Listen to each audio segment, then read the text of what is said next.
let's study how to calculate derivatives of inverse functions.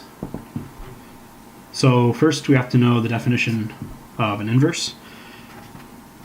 The definition is f composed with f inverse of x equals f inverse composed with f of x is equal to x. And you have to show that f composed with f inverse is x and f inverse composed with f of x is x. So you have to show both conditions hold. It's two conditions to show.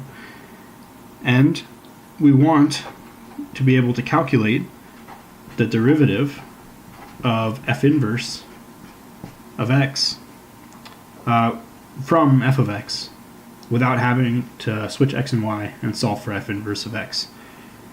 So there's a formula that allows us to do this, which is that the derivative of f inverse of x is f prime composed with f inverse of x. This formula will be derived at the end of the video. To start with, let's do an example. Suppose that f of x is equal to x cubed minus 2, and we want the derivative of f inverse evaluated at 6. Now, by using this formula, we don't have to go to the trouble of calculating f inverse in order to find the derivative. So, if we look at this definition here, the derivative of f inverse of 6 is equal to 1 over f prime of f inverse of 6. So this is exactly this formula. Now we know two things. The first is that f prime of x is equal to 3x squared. That's found by taking the derivative of f of x. Then, since we need f inverse of 6, let's set that quantity equal to x. And our goal will be to substitute it there into this formula right here. So we can use the definition of inverse to then say that f composed with f inverse of 6 is equal to f of x. So we take this relationship, our unknown quantity x, which we're looking for, take f on both sides. Then we'll have 6 is equal to f of x, which is x cubed minus 2.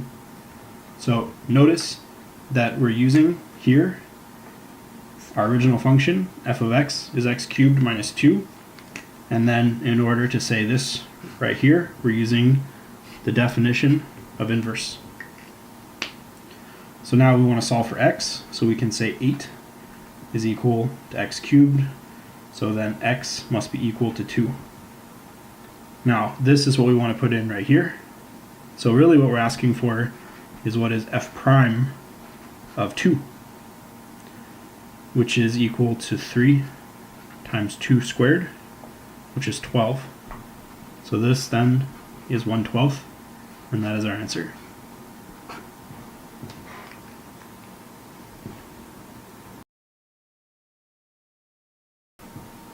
Notice that we can solve the same problem by techniques that we've learned earlier in our math career. Y equals x cubed minus 2.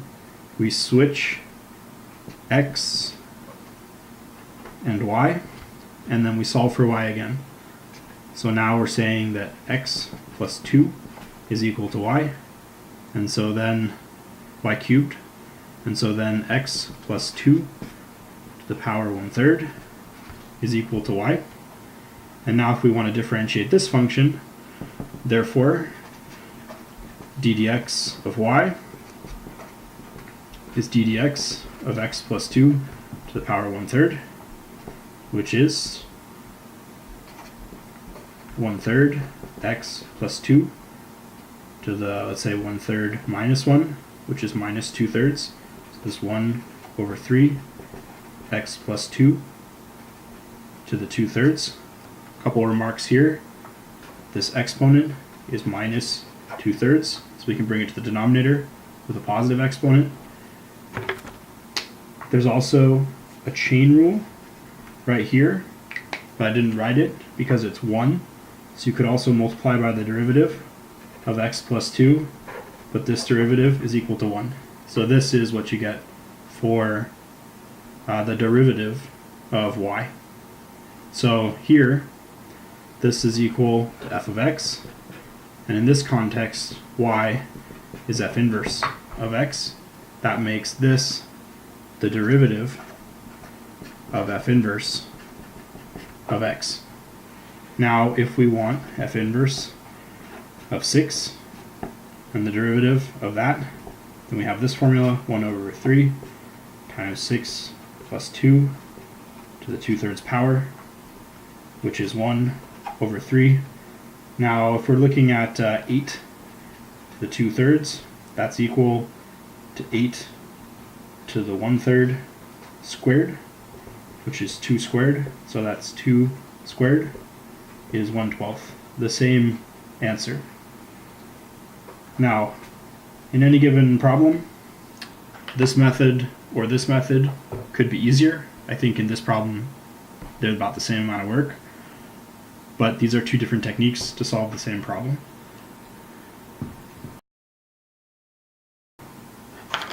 So just now we were able to compute the derivative of the inverse of this function evaluated at 6 without even computing the inverse for this function. And that's the power of this formula.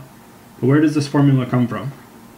Well, in order to demonstrate this formula, let's start by setting the thing we're trying to differentiate equal to y. Now, let's again use the definition of inverse and apply f to both sides of this equation. So then f of y is equal to f of f inverse of x is equal to x.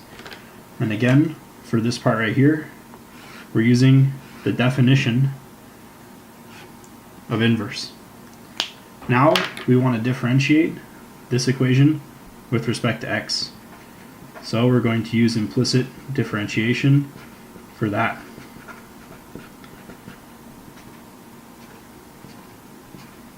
This will then be f prime of y, and then by the chain rule,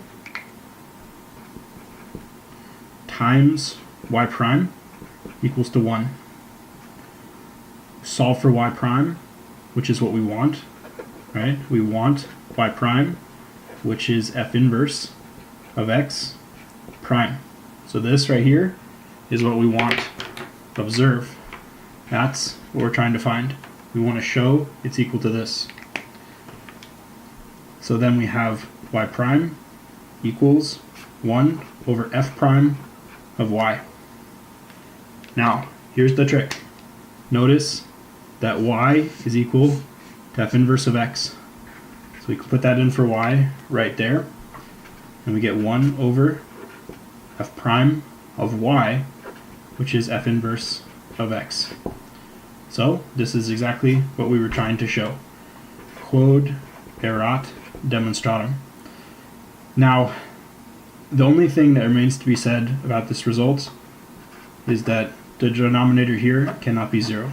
So provided f prime does not equal 0, where we're trying to evaluate this quantity. So that's sort of an aside. As a final remark about inverse functions, where we have f composed with f inverse of x equals f inverse composed with f of x equals x, and I said you have to prove both ways that this holds. We have kind of a tricky case where y equals x squared, which is not an invertible function because it does not pass the horizontal line test, meaning that there are horizontal lines that intersect this parabola in more than one point. So we say the fails the horizontal line test. So this implies that it is not invertible. However, if we say x is equal to y squared, and then we solve for y again, so we're saying this is our f of x in this definition, and then plus and minus the square root of x is equal to y, which we'll call f inverse of x, it appears that this is invertible, but in the following kind of way. So we have a picture like this. Here is y equals x squared, which we're calling f of x. And then here is the square root of x, and here is negative the square root of x. And of course we have the all-important line y equals to x. Now, the property of inverse functions is that they are a mirror image over the line y equals x. So we have that this piece of x squared has inverse square root of x, and this piece in blue passes the horizontal line test, and its inverse square root of x also passes the horizontal line test. And then also we have that this piece of y equals x squared is invertible, and its inverse is this negative square root of x function. So this piece has inverse negative square root of x, and this piece has inverse square root of x. Now, one can show this definition holds for these pieces, but if we take this as our inverse of y equals x squared, we run into a little bit of trouble with this definition.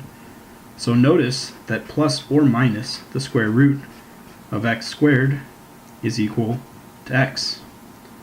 So this is basically saying that f composed with f inverse of x is equal to x. So there's no problem there. However, if we try the other composition, which would be f inverse composed with f of x, we have a little bit of an issue here because there's two pieces. On the one hand, we have positive the square root of x squared is equal to x. So that's good. But on the other hand, we have negative the square root of x squared of x squared is equal to negative x. And so this one is no good. And since I have an x here, let's just say no. So that's our problem here. The composition only holds one way. And so if you only check f inverse composed with f composed with f inverse of x equals x, you won't get the whole story. And even if you check only part of this, you won't get the whole story because this one does not hold. So we have to be careful with that. This one is a caution. And just to repeat what the caution is, in order to show that two functions are inverses of one another, you have to show f composed with f inverse of x is x, and f inverse composed with f of x is x. So both of these conditions need to hold, not just one of them.